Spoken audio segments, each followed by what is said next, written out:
Ar-Rahman.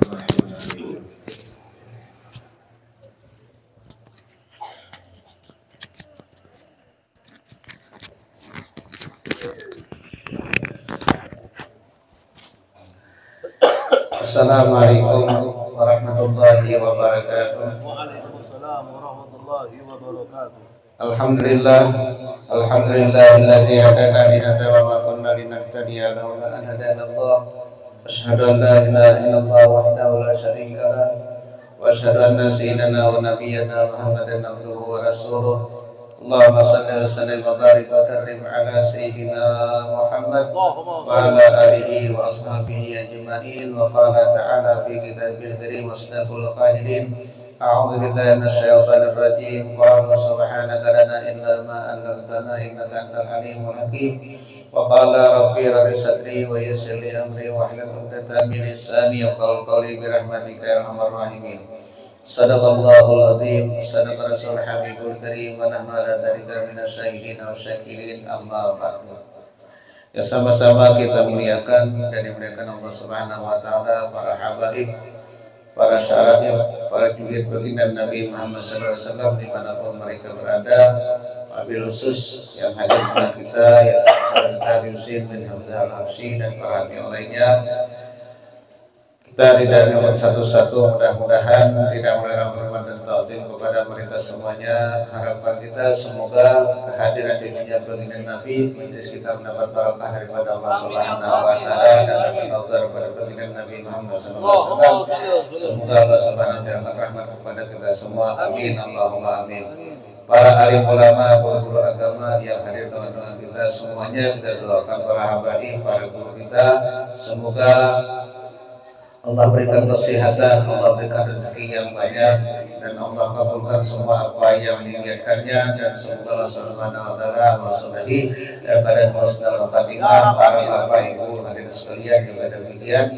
Mudah-mudahan dengan hadir kita bersama pada malam ini sekalipun sebentar, mudah-mudahan sebab nanti adalah kita di hadapan Allah Subhanahu wa taala dan penyaksian kita termasuk orang-orang yang senantiasa, yaitu adalah senantiasa kita mengucap kepada baginda Nabi Muhammad SAW. Amin Allahumma amin. Para bapak ibu hadirin sekalian, sudah berapa hari, berapa minggu kita libur menakib dan sebagainya. Yang dalamnya sebetulnya ada yang kita hauli. Yang pertama adalah Ki Haji Khalil Rahman, pengasuh pondok pesantren Darussalam, itu bin Haji Gaya Salim Makhluk. Kemudian ayahanda yaitu Haji Muhammad Ishaq Arsyad bin Muhammad Arsyad. Beliau termasuk daripada penumpas Habsyi di Bengalun, mensiarkan salawat di Bengalun.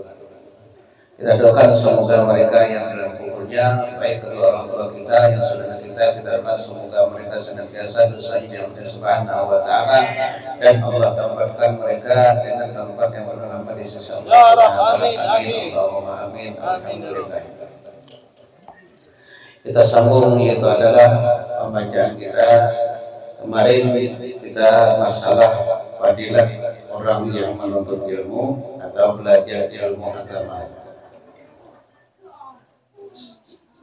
Kemarin itu adalah kita bicarakan masalah orang yang menuntut ilmu agama. Bismillahirrahmanirrahim. Qala ma'alif rahimahullah ta'ala wa nafa'ana bi'ulumi bidaraini amin. Qala Nabi sallallahu alaihi wasallam dalam hadis diriwayatkan Imam Tirmidzi rahimahullah ta'ala,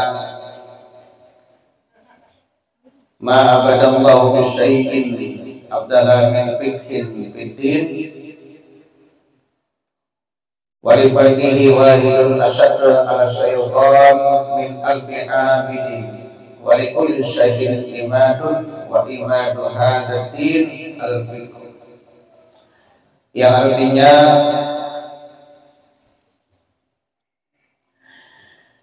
tidak ada satu ibadah yang lebih afdal daripada menuntut ilmu. Jadi sudah artinya menuntut ilmu sekalipun sebentar lebih afdal daripada sembahyang sunnah 1000 rakaat. Tapi dengan niat jangan ada menuntut ilmu itu nanti minta dipuji orang, minta dihormati orang, minta sebagainya. Tapi minta menuntut ilmu karena Allah Subhanahu wa Ta'ala semata. Tidak ada iming-imingnya selanjutnya. Aku nanti menuntut ilmu supaya diberi orang duit, ya kan? Aku nanti menuntut ilmu supaya diberi orang. Tidak ada ya. Jadi karena Allah Subhanahu wa Ta'ala semata.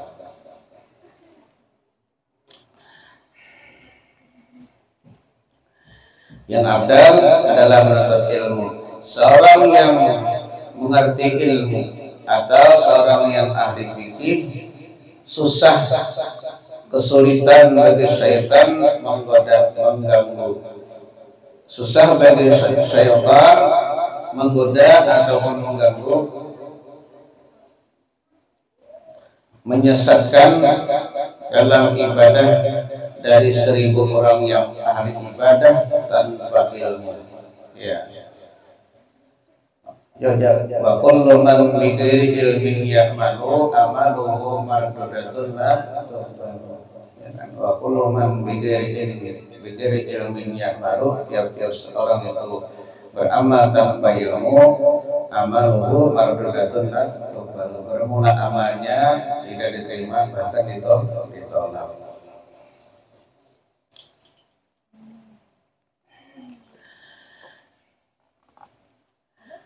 Bagi tiap-tiap seorang, bagi tiap-tiap suatu ada pondasi, ada dasar.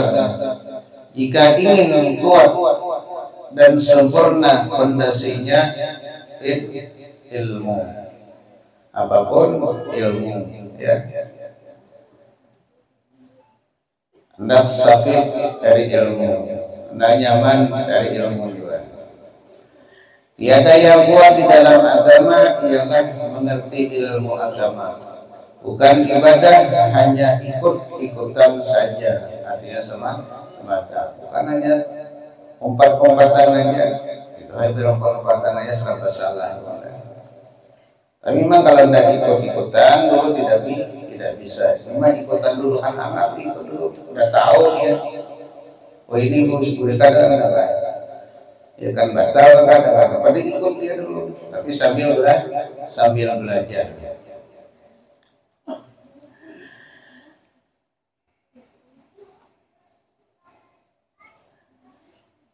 Ini bagi mereka yang dalam kegelapan dan kesesatan. Hayatul Islam bil ilmi. Hidupnya Islam itu dengan ilmu. Ya kan?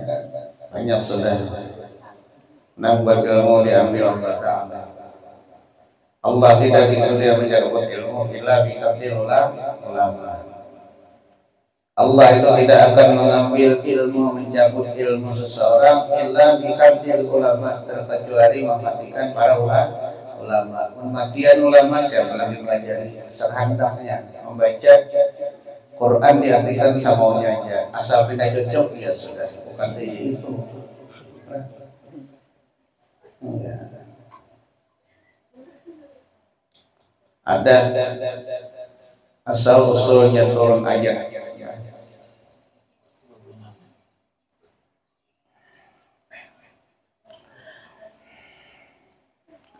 Hidup Islam dengan adanya ilmu. Kata Nabi Muhammad sallallahu alaihi wasallam, "Wa la yabqa minal Qur'an illa rasmuhu." Di akhir zaman nanti Quran hanya tinggal tulisannya saja. Karena kadang membaca sampai bab samud, sampai bab debu di atas lemari. Mungkin ya sudah parah ya, banyak Quran ya kan berdebu maka bangsa sehari ataupun seayat, ada banyak dosa. Satu ayat pun sehari sudah syukur. Tidak ada tinggal dari Quran itu illa kecuali adalah tulisan saja. Maksudnya banyak orang yang malas membacanya Al-Quran, apalagi mendalami maksud dari tujuan Al-Quran. Banyak kaidah-kaidah dalam Al-Quran. Orang yang ini tujuannya ini, jangan terdiam di tujuan. Tetapi ingat, innaka la tuhibbul mi'ad. Allah Ta'ala itu tidak menyalahi akan janjinya. Janjinya Allah Ta'ala, siapa baca surah Al-Fatihah tidak akan apa, tidak akan susah. Siapa baca surah Al-Mulk tidak akan hancur di dalam kubur. Siapa baca surah Yasin dia terpelihara daripada segala macam bahaya. Tapi ingat, bukan karena Yasinnya kita baca, tetapi innaka la tuhibbul mi'ad, janjinya Allah Ta'ala nanti kita ikuti. Nah kita pegangi itu janji Allah Subhanahu wa Ta'ala.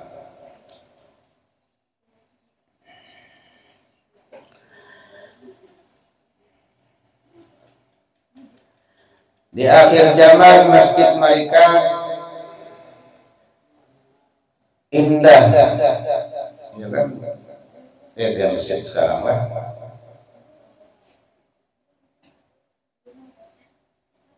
Artinya mewah, bagus. Namun umat zaman akhir nanti kosong dari ilmu agama. Ada jamaahnya. Ada jamaahnya.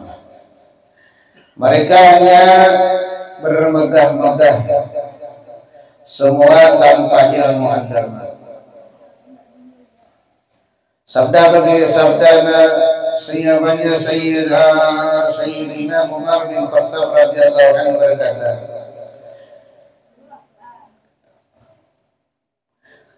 di ketika Allah bukakan hijab melihat daripada kebaikan dan kelebihan menuntut ilmu, yang artinya seorang yang keluar dari rumahnya dia mempunyai dosa sebesar gunung Tihama. Berarti bagi besar gunung Tihama. Duduk di majelis ilmu agama, mendengar orang yang alim memberi nasihat tentang masalah agama. Pulang ke rumahnya, Allah hapus semua dosa-dosanya. Allah menghapus dosanya, tapi dosa kecil ya, dengan dosa besar lain lagi. Melihat perempuan yang cantik itu dosa kecil, ya kan? Meninggal sembahyang termasuk dosa besar. Jangan samakan, ini dosa kecil.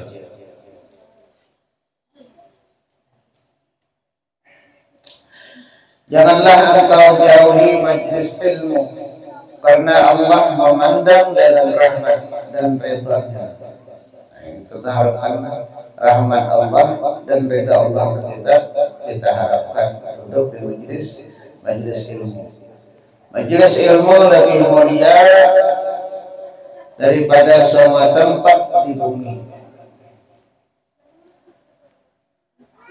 وقال بعض الأخبار رضي الله عنه لو أن ثواب مجلس العلماء بدا الناس لاتبعوا عليهم حتى يترك كل ذي إمارة وكل ذي سوق سوق. Berkata Ka'ab bin Ahbar radhiyallahu anhu, jika dilihatkan Allah Ta'ala pahala majlis ilmu agama, dilihatkan pahala majlis ilmu agama kepada manusia, niscaya mereka segera datang ke majlis ilmu, berjajar, artinya apa? Berombongan berjajar, itu melakukan berdesakan, ya. Datang berdesakan, tapi namun tahu Kita tahu.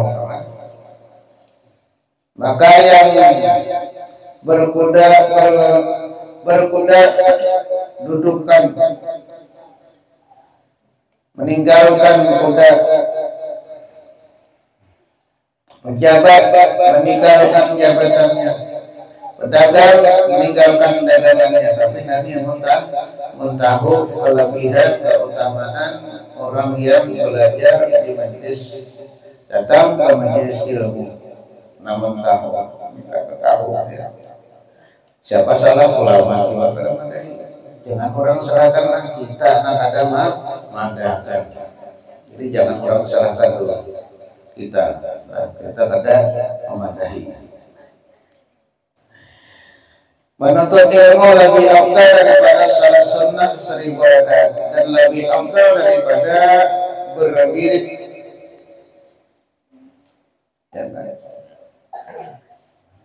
Ya, menuntut ilmu sebentar, wirid satu malam lebih afdal ilmu. Makanya orang dahulu artinya sekomat sama menuntut ilmu. Kemudian soal, apakah hikmah daripada menuntut ilmu bagi orang awam dan adakah manfaatnya? Ini pertanyaan. Ya.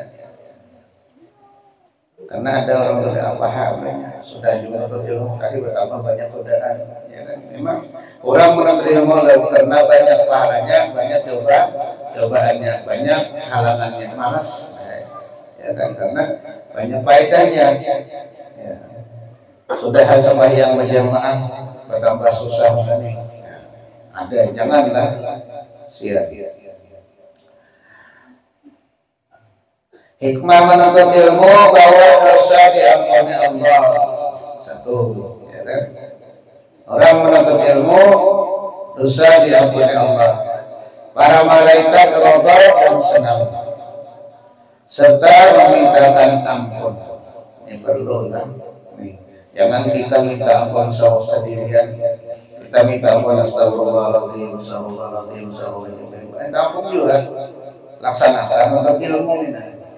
Ojo malaikat aku mintakan ampun bagi orang yang menuntut ilmu. Namun orang yang berdosa, orang suci mintakan ampun. Dia baru apa kabar? Ya kan? Apa kabar namanya? Namun orang suci itu mintakan ampun, dia puni.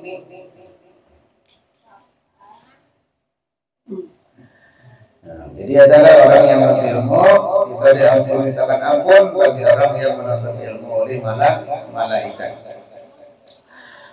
Binatang yang melata di bumi apa aja, ikan yang di laut, pohon-pohonan mintakan ampun, dan selamat orang yang selamat menuntut ilmu, orang yang menuntut ilmu darimu itu daripada murkanya Allah. Selamat mereka orang yang menuntut ilmu itu daripada murkanya Allah. Namun Allah murka kita semua kelakuan kita tuh ada rasa faedah.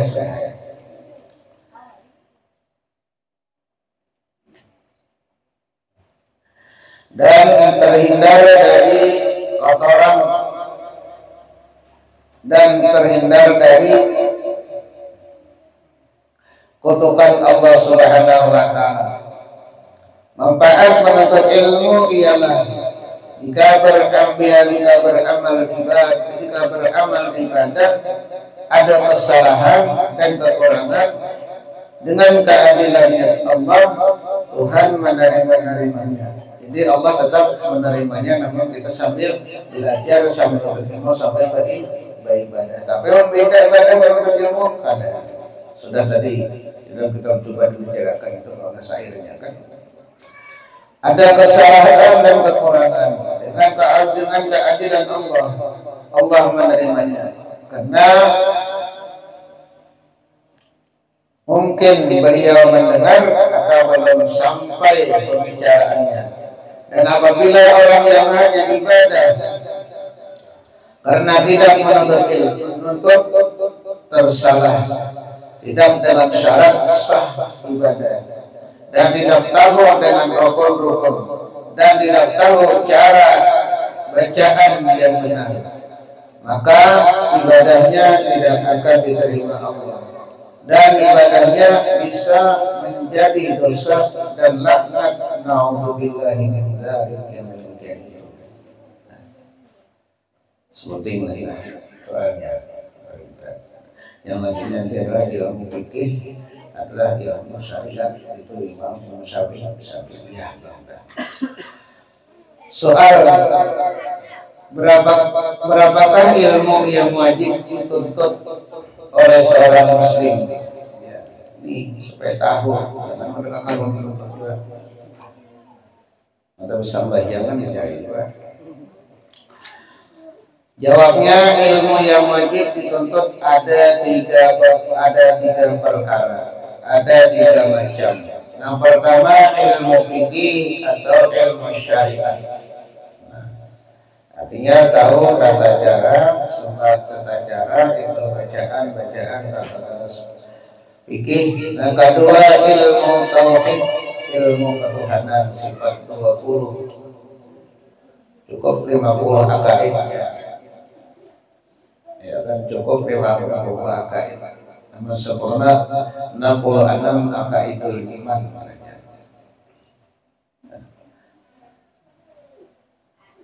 Yang ketiga, ilmu adab atau ilmu tasawuf, ilmu adab.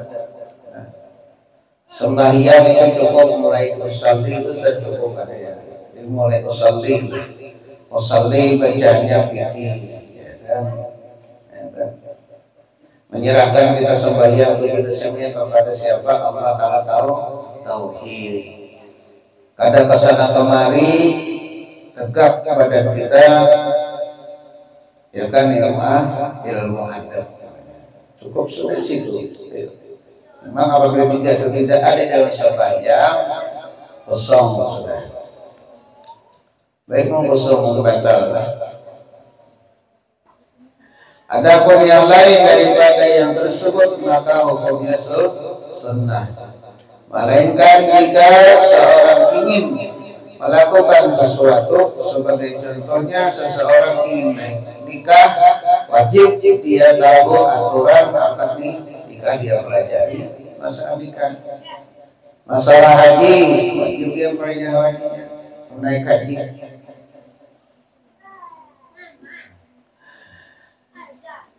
Atau ingin berdagang, wajib masalah jual beli, supaya jangan riba, jangan tersalah bagaimana, ya kan? Wajib belajar agar tahu cara jual beli yang sah dan halal. Misalnya ingin puasa, ingin berhaji, wajib tahu aturan atau cara puasa dan berhaji yang sah dan baik dan diterima Allah Ta'ala. Menurut hadis Nabi SAW, ya Nabi, utlubul ilma minal mahdi ilal lahdi. Tuntutlah ilmu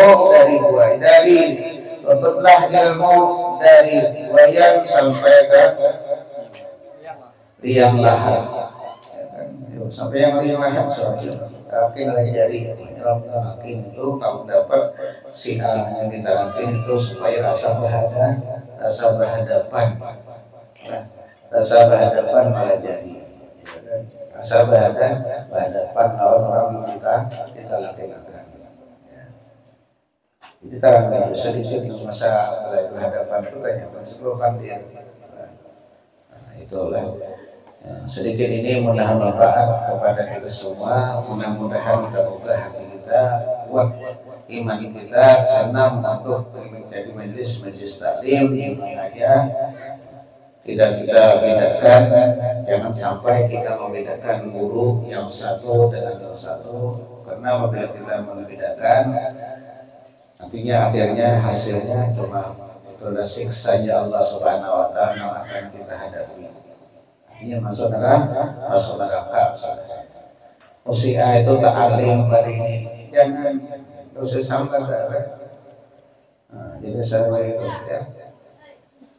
Cukup, wallahu a'lam bishawab. Sampai di sini manfaatnya kepada kami pribadi dan kepada jamaah sekalian. Mudah-mudahan Allah Subhanahu wa taala berikan kesehatan kepada kita, umur yang panjang. panjang, rezeki yang banyak, yang halal, yang barakah. Semoga Allah Subhanahu wa taala kumpulkan sebagaimana mengumpul pada hari ini nanti di masyarakat Subhanahu wa taala beserta baginda Nabi Muhammad sallallahu alaihi wasallam. Ya, mudah-mudahan nanti perjalanan kita haul itu adalah ayahanda yang Gus Amin kita ke Banjar hari Kamis itu jangan ada halangan sampai tujuan. Mudah-mudahan kita mendapat itu adalah manfaat syafaat daripada ulama ayahanda yaitu Haji Gus Amin beserta itu Abah Haji Mukhtar. Semoga Allah Subhanahu wa taala meridainya. Amin. Allahumma amin. Assalamualaikum warahmatullahi wabarakatuh.